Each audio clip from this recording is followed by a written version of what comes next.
A majestic bird, the bald eagle, our national symbol. We have National Hunting and Fishing Day coming up this Saturday. We also have with us a rare treat, a live bald eagle in this state.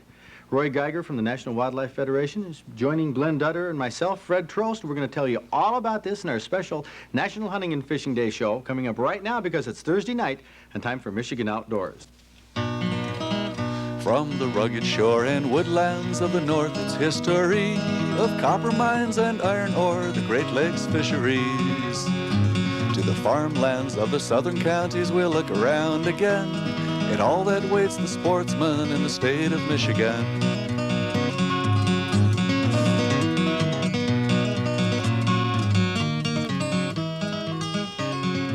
This is possibly the ultimate as a hunter or a fisherman. Right here, our American bald eagle. A much misunderstood bird, isn't it, Glenn? Sure is. As we've talked about previously, some people hate them and some people revere them, and then some people don't even know what they are. Well, let's kind of play it down the middle here and talk about this bird, maybe the bad side and the good side. Roy, you're from the National Wildlife Federation, taking this eagle around the country. Does an eagle have a bad side? Or are they just cute and cuddly like they look? They're definitely not cute and cuddly, and that's the reason for the glove on the hand right now, and that's why we're taking very much precaution with being around this close to a bald eagle. In fact, the only reason we can be this close to a bald eagle is the fact that Magiswa, who is our bald eagle here today, is a very well-tempered bald eagle. The normal bald eagle right now would be having us scattered throughout the studio. But they are not cute and cuddly. They are to be revered and to be admired. I guess some folks feel they have their bad sides. They've been dealt some bad press over the years and also bad folklore. Well, tell us just a little bit about this bird before we get into some of the bad press it's got. How old is it? Where did it come from? This is Magiswa, and the name Magiswa is an Indian word. It's a Chippewa word that means bald eagle. One of the reasons the bald eagle was chosen as our national symbol 200 years ago is that the bald eagle is only found here in North America. So we thought our bald eagle should have a Native American name. Magiswa is here and not out free flying around, let's say Michigan or wherever, because 12 years ago he collided with a vehicle outside of Miami, Florida, which left him with a double fracture of the wing on this side of the bird. See it there? And that's why the wing hangs down to the side, and the damage couldn't be repaired, so Magiswa could not be returned to the wild. In September of that year, he was sent to the Patuxent Wildlife Research Center to be used for captive breeding programs. And finally, around last Christmas, we at National Wildlife Federation acquired Magiswa on loan from the Fish and Wildlife Service to use for our Year of the Eagle programs throughout the country. And we are able to tour around the country here in Detroit, for example, or in Michigan, thanks to a grant from Exxon Corporation. Well, we've been trying to get an eagle on the show for the past year. What did it take to get this here? It took a lot of paperwork, and Why? First of all, the bald eagle being our national symbol is protected, and also being an endangered species is protected. To rattle off a few, the Migratory Bird Act, the Endangered Species Act, and the Bald Eagle Protection Act. And all this law and protection requires more paperwork, and we just finally got a permit. And it's important to note that I did not get the permit, but the National Wildlife Federation, the largest national conservation organization, got the permit. And actually, we don't own him. I don't own him. The Federation doesn't own him. He's on loan to us from Fish and Wildlife. He is still part of the public domain and owned by all of us. Well, I'm glad you're able to bring him. After 12 years in captivity, you're still telling me, keep my fingers back because he might like a little morsel. Not so much a morsel, but it's just an invasion of his private space. He still has a safety boundary around him that he enforces simply by not really grabbing, but just striking out. What do eagles eat? Well, their primary food in the wild is fish. They are a fish eagle, but they'll eat a wide variety of whatever they can take. They'll be scavengers if they have to. Here in Michigan, they feed on deer carcasses along the roadside. They'll occasionally take waterfowl, particularly injured waterfowl, and rarely, but frequently enough to give them a bad name, they'll take newborn lambs in the West. So, variety of different foods. They're opportunists. More so the golden eagle, but... Yes. Can you turn him around a little bit and get a shot there with the camera of his tongue? Turn him around this way. If he'd open his mouth there, when we get it open, you're going to see his tongue has some barbs there, which face backwards, point towards his stomach. You can see it right there. That's helpful in what? pulling the food into his mouth? Well, and a lot of times, if the prey item is small, let's say a mouse or another type of field rodent, he will simply ingest the prey whole without ripping it down into smaller pieces. And if let's say the prey item, the mouse, is still struggling to some degree, those barbs help push the food down into its crop. What is the most dangerous part of this bird right now? His beak? His talons? Because we have jesses and we have these leather straps called jesses around his legs, his beak is the most dangerous part. However, if you encounter an eagle in the wild, it's definitely the talons. It's been estimated that an eagle can exert about 500 pounds of pressure in his grip, and with that kind of pressure and the sharpness of the talons, the talons could easily go all the way through a man's hand. Wow. And you notice there's a brand of fish hooks named after those talons. Eagle claw. Eagle claw, that's Those right. are definitely fish hooks. They're Okay. As Glenn mentioned, he's primarily a fish eater, and if you would happen to be able to feel the bottom of his feet, there are a whole bunch of little spikes called spicules, and this allows the eagle to, once he's grabbed the fish, to hold on to it better. Well, after you told me his capability, I don't really think I need to feel those myself.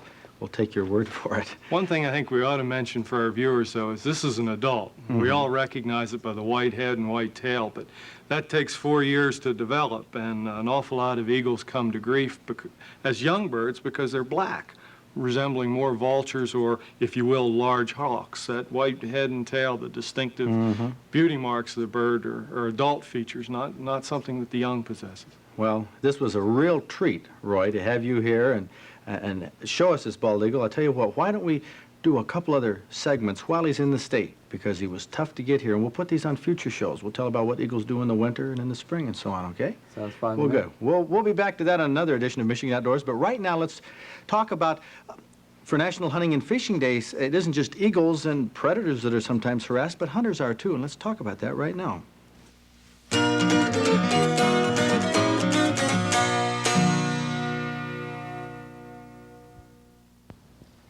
You know, hunting for solutions to a problem that actually a lot of people in a lot of sports have. Boxing, people are against that.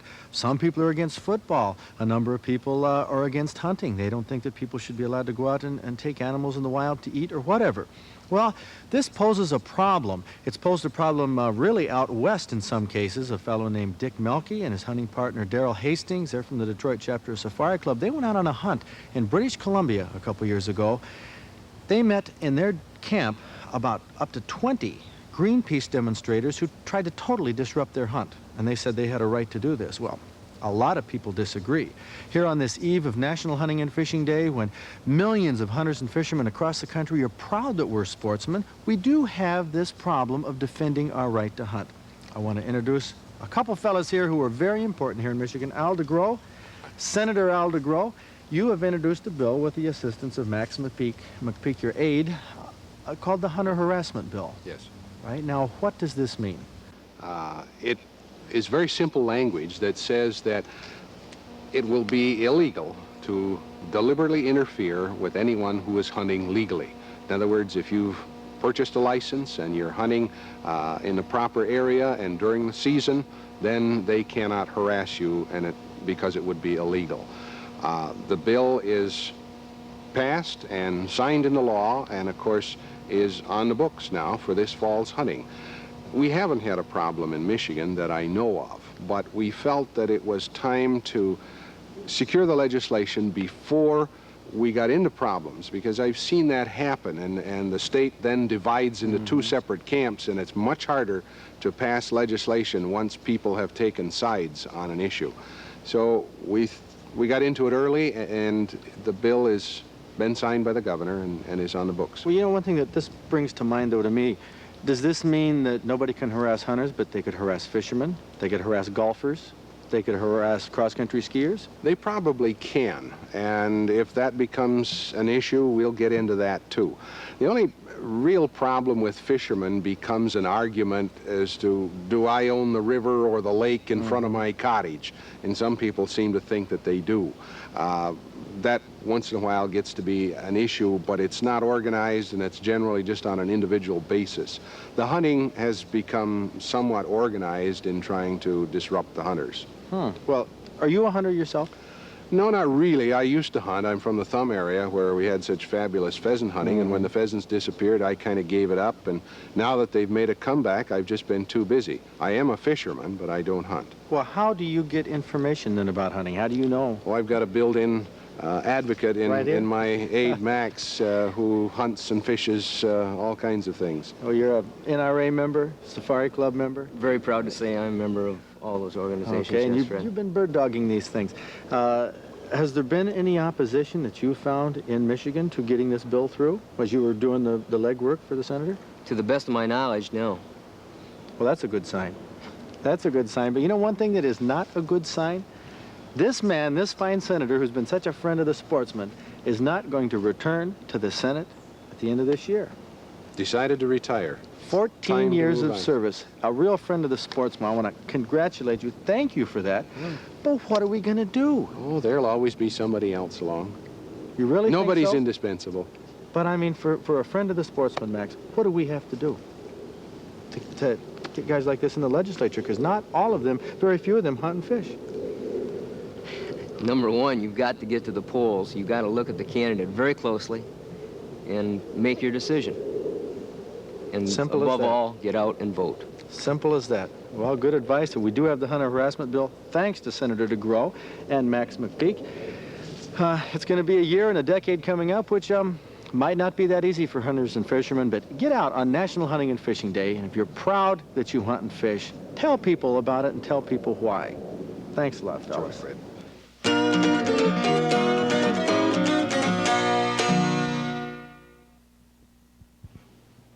With National Hunting and Fishing Day right around the corner, 2 days away, we ought to get into some really good fish stories. Now, here's one. Look at this sunfish we have here. A great sunfish. This is a master angler sunfish. Right, Bob? Right. You've been listening to Ned, right? Ned Fogel here is our man from the DNR, who's sort of heading up the master angler program. And Ned, to most people, this would look like a bass. But you say it's a sunfish. Okay, now hold off on that story for just a second because we actually have two sunfish here. The story on the first one goes like this. Bob Harper caught a, how large a bass? 6 pounds, 4 ounces. 6 pounds, 4 ounce smallmouth bass. Smallmouth bass. Bob, you are so modest. I mean, it took your fishing buddy here, Gary DeLaMaliere, also from Saginaw, Colin area, and he called us, and he said, my buddy caught this bass, right? That's right. And you wanted to, what, get him down on the show? Give him a little publicity. Okay, so he scheduled you for the show. But you see, he wanted to get on the show, too. So what did he do? He went and caught one bigger almost. He sure did. What a story. So Gary calls back a couple days later and said, guess what? I caught a 6-pound bass, too. But they're different bass, or sunfish. What are we talking about here, Ned? I opened this up talking about sunfish. Well, these are members of the sunfish family. A bass is not a bass. These are largemouth. These are actually the largemouth and smallmouth are the black basses. True basses are the striper, the yellow bass, the white bass. And other people call other fish by the name bass. Rock bass. The bowfin, which we had on a couple weeks ago, is called by some people swamp bass because you catch them in the swamps. I happen to have a little bowfin right here. baby bowfin. We had one on a couple weeks ago that was a master angler. Master angler. What was that, 10 pounds? 10 pounds. This is a little bitty one that was just hatched this year. That was picked up just recently. And some people catch these when they're smaller and That think one- they're bass. That's right. Well, it does have the black stripes around the face. Right. A large mouth. And it's dark greenish in color, so they think they've got a bass out of the... Okay, but that's, a bowfin's a bowfin, but these are actually, they're a member of the bluegill sunfish family. Why don't we lay the fish Okay, down put here 'em and down let's here, we'll compare. nose to nose, and let's compare them to tell people how to tell the difference between the... The smallmouth and the fish. largemouth bass. Go ahead, Ned, do your thing. Okay, why don't you hold that smallmouth up like that. The easiest way to tell these two species apart is by the mouth. If you close the mouths, you can see where the upper lip comes in relationship to the eye. On the largemouth, which I have on this side, the upper lip extends beyond the rear of the eye. On the smallmouth, however, you'll see the upper lip is about halfway. Now, this is 100%. This is 100%. This will work every time. Very seldom will this ever go beyond, and there's enough other characteristics that if you use all of them, you'll have no problem. Like what? How else can you tell? Okay. The general color of largemouth bass is greenish on the top or yellowish with a white belly. It also has a dark stripe, lateral stripe that doesn't show up too well on this Well, it's this been specimen. frozen for a while, That's so right. it's faded. The smallmouth, by contrast, has a sort of a bronze brownish color all over, and it has vertical bars. It does not have this. Well, you can slightly see where the You can bars see were. the bars. Plus the fact, usually the smallmouth, you can't quite see them here, will have light stripes, 3 light stripes on the head, radiating from the eye. The only other bass that people may have confusion with if they fish from Kentucky on south is the spotted bass. In fact, even in Ohio and Indiana, you can get into those. And that bass is sort of in between. It has the basic color of this and that, but a lot of the different characteristics. You know, with a bass, largemouth or smallmouth, you can do something that we can't do with the fish we've had on the show for the past few weeks. Like a bowfin, you can't do this, and the muskie last week, no way. But when you get them in a boat, you can pick them up like that. This is one of the ways, if you're going to return the bass to the water, you should pick them up by that method, and you don't take any of the protective covering off of their scales and that, and you pick them up by the mouth. You can take the bait out and release them. Now, they have teeth, but they're just, well, They're very small. like but- sandpaper, really. But even the largest bass can be picked up by that lower jaw. Okay, well, why don't you give that largemouth there to Gary. I'll give this one here to Bob. Let me just run through a little battle story here. You caught this one first, Bob. How, when, where? Well, I caught it August 28th, about 11:30 a.m. Middle of the day? Middle of the day. In August? That's In August. Bob, that's, you can't catch fish in the middle of August, Well, middle of the day? here's the proof. Yeah. 15 to 18 foot of water, just casting out. How far down was your spinnerbait? You count it down? It's down about 6 foot. Mm-hmm. Middle of the morning. Were there Middle of the weeds over a weed No, bed? it was over gravel beds. Wow. And you caught this 6-pound, 4-ounce master angler, largemouth bass, actually a sunfish. Holding the other sunfish, Gary, come on in here. What is your story? You didn't catch it in this, you caught it in Holloway Reservoir? No, you caught the smallmouth in Green Lake up in the Traverse City area. You caught this out of Holloway. Yes. And that was what date? September the 2nd. Okay. Fishing how? Okay, I was flipping. It was about 6 o'clock at night. Okay, flipping is where you take a spinner or some jig or something and just toss it. We're going to have you back and talk about that technique. But you were flipping in heavy weedy cover. What time of day? It was around 6 o'clock at night. Okay, well, dinner time. That's a little more standard. We're going to have you fellas back because you are members of the Saginaw Valley Tri-City Bass Anglers, right? And you fish the tournaments and so on. How long will you be fishing this year? Or have you packed it up already? Oh, no, we're just starting to get it going good now. Oh, yeah? Right, October and November is pretty good months? right. Really? Yeah. We have a tournament scheduled next Sunday down at Holloway. And then we probably will have another tournament sometime in October. Okay, very good. Well, we're going to have you back probably in November to talk about the techniques of catching these bass. We'll have these bass back, too, to tell you some techniques on what you can do in November after you got your deer in the freezer, after you've been to our deer hunter's workshop and you have that wired. Okay, well, very good. Very good. Look at these bass that are sunfish, and that makes an interesting story here on Michigan Outdoors. Pass it on. It's the theme of National Hunting and Fishing Day coming up this Saturday. We're talking about, skills like Bob and Gary are going to pass on to us about this late season bass fishing. You know, we have a special trophy report right now of a couple of youngsters who obviously have had some fishing skills passed on to them because they've done very well catching bass early in their fishing careers.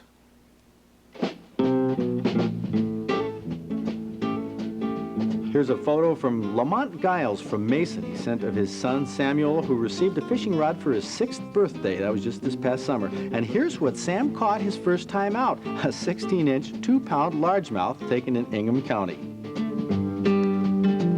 And here's a largemouth bass, another 16-incher taken by 8-year-old Ryan Nielsen from Fenton. His family wrote, "We know this isn't a world record catch, but to Ryan's family, it's just as good." Well, we second that, not only for Ryan and Sam, but for all the kids whose parents or friends introduced them to fishing. In our book, they're all Trophy Anglers of the Week in Michigan Outdoors.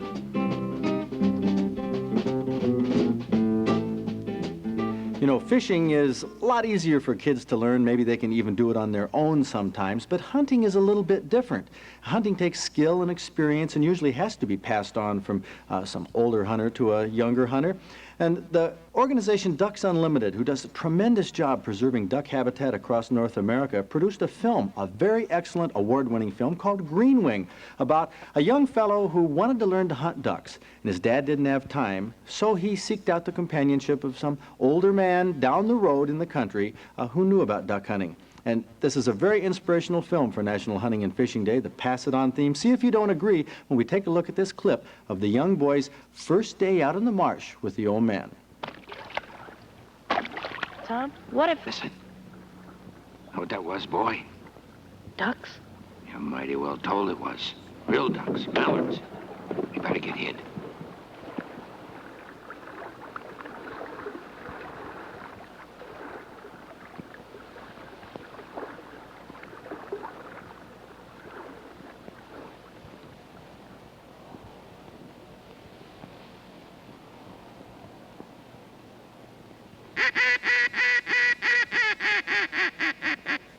Will that bring them in? Who knows? I ain't even sure it's possible to call ducks. Maybe all you do is grab their attention long enough for them to see the decoys. But keep your eyes peeled. Half our duck hunting is watching. Okay, Billy. Let's hear your famous hail call.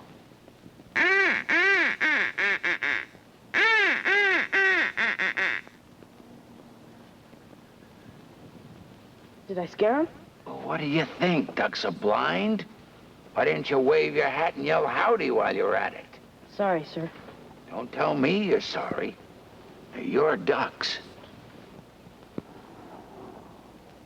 Here we go again. Get down and highball them.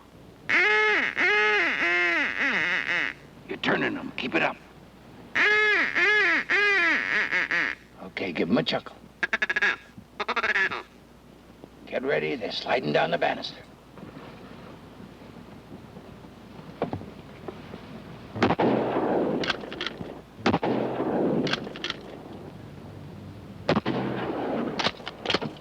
Tom, did you see?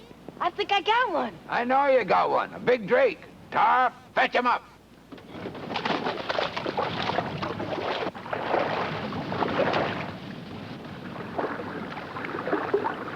Ain't he a beauty, Tom? Sure is. A lot prettier than your shooting was. First couple of times you shot at the whole bunch instead of staying on one bird. You done everything wrong. But you got well on the last shot. Main thing is you called them in yourself and done your own shooting. There. That makes it official. It's a great half-hour film called Green Wing, available from Ducks Unlimited right to us here at Michigan Outdoors. We'll tell you how you can get a copy for your club or group. Thanks an awful lot, Ed. There's a lot coming up in Michigan Outdoors, and you know, right around the corner is deer season. Also, our series of workshops with Leonard Lee Rue, whitetail deer workshops. If you'd like to brush up about whitetail deer, learn more than you ever imagined, make sure you attend one of these. And keep an eye right now on the bottom of the screen, and we'll tell you where Len Rue will be in your community. When people come to see your lecture about deer of North America and our whitetails, what are they going to learn? They're going to learn more about deer than they've ever thought possible. Facetiously, I was going to call my book More Than You Ever Wanted to Know About Deer, and then almost boomeranged on me, because when I got the book finished, the Outdoor Life Book Club said to me, well, gee, who wants to know that much about deer? But that's their error, because people are interested. I find out that no matter how much I tell them, they always have questions more. There's more things that they want to have answers to, and of course, I'm learning every day. I've taken over 25,000 deer photographs, still photographs, which means that I've spent thousands upon thousands of hours out there, and I still do, and I'm learning something new about them all the time. What do you say when you hear the response from kids in school that they think deer are endangered? They think hunters are wiping out our animal populations. Well, all I try to do, and Fred, I lecture a great deal in schools, so I have a chance to try to counter the anti-gun, the anti-hunting sentiment that is so prevalent, even more so in my area than it is in yours, because we are a more urbanized area. And I try to point out to the kids that right now we have an estimated 12.5 million white-tailed deer in North America, more deer than we've ever had at any time in our history. So they can't possibly consider them endangered. And what I have to do is tell them that one of the things that's wiping out a tremendous amount of wildlife is the automobile. Pennsylvania, a couple of years ago, lost 29,700 and some deer in 1 year. That's only authenticated road pickups that the wardens picked up. Having worked as a warden, I know they only get about 50% of them. So Pennsylvania must have killed at least 50,000 deer that year on the highways alone. But that's not what's reducing deer, and it's not hunting that's reducing deer. What's reducing deer, or will in the future in some areas, is a growth of our human population. Because our own population grows, we take over more areas, and it's the destruction of habitat. That's unrelenting, and it's happening on an increasing scale. Deer are still going up because many areas are, as I say, reverting back. But in the future, the deer herd, too, will probably be curtailed as the blacktail, the whitetail, the mule deer, rather. Their population is down slightly because of the tremendous development that's happening out in the West. So the number one thing with all wildlife is the destruction of habitation. Len Rue's 2-hour seminars will be of interest really to the whole family, and especially, of course, to deer hunters. And if you really want to learn all about deer hunting, go to our Saturday, October 9th, all-day workshop at Okemos High School, just east of East Lansing, because that is going to have everything from field dressing, actual field dressing of a deer, butchering a deer, you can watch it being cut up, learn how to cook it from Kay Ritchie, tips from experts on deer hunting techniques, all sorts of things. So you're not going to want to miss that workshop. Call us, get in your reservations, or just show up at the door. You know, with National Hunting and Fishing Day this Saturday, if you are proud you're a sportsman and you enjoy the outdoors, pass it on. Let your friends know. Be proud of it. We'll see you right here on Michigan Outdoors next week. Okay, give them a chuckle. Get ready, they're sliding down the banister.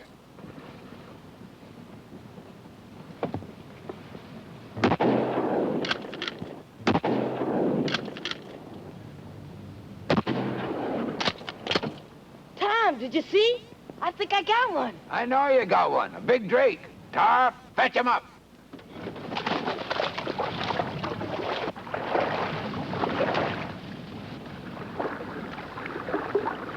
Ain't he a beauty, Tom? Sure is. A lot prettier than your shooting was. The first couple of times you shot at the whole bunch instead of staying on one bird. You done everything wrong. But you got well on the last shot. Main thing is you called them in yourself and done your own shooting. There. That makes it official.